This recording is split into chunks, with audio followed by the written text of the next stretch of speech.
The coalition is hitting back against Labor over their plans to change superannuation tax concessions for the wealthy.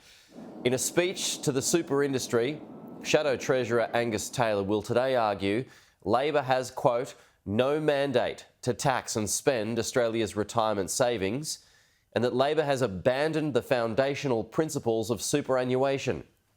Mr Taylor will also reaffirm the coalition's pre-election promise of accessing super early for first home buyers.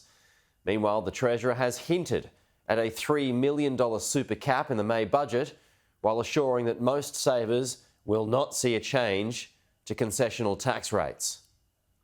In Melbourne, ahead of the looming by-election battle, the opposition leader declares all-out war over superannuation. If the Labor Party is changing the rules and taxing your superannuation, why will people invest in super? The Albanese government is looking at winding back tax concessions for superannuation. This is about excessively high superannuation balances. The average super account in Australia is around $150,000. The Treasurer points out less than 1% of balances have over $3 million. Now, the cost of maintaining some of these concessions is going to grow a lot, and we need to make sure we're getting value for money for that. Jim Chalmers believes there must be a conversation about the sustainability of tax concessions. So I raise it deliberately because I am concerned about the cost of these things. A concern Labor didn't flag ahead of the last election.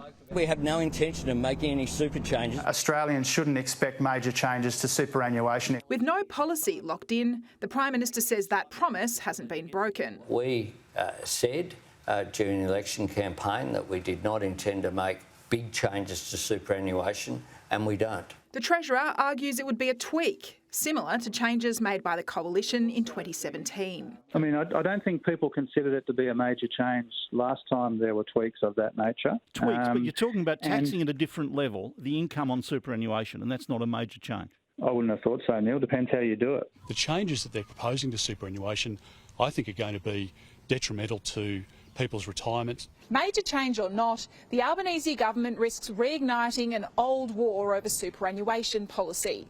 It will need to balance the potential revenue gains against how many Australians will be impacted. Getting that balance wrong in part cost Bill Shorten at both the 2016 and 2019 elections. He promised to make super more equitable by hiking taxes on contributions for higher income earners. The policies that I had when we were leader are a matter of history. This time, Anthony Albanese promises the vast majority of Australians won't be affected. Yeah, there's nothing that impacts the sustainability of the system from punters out there who've got $150,000 in their accounts.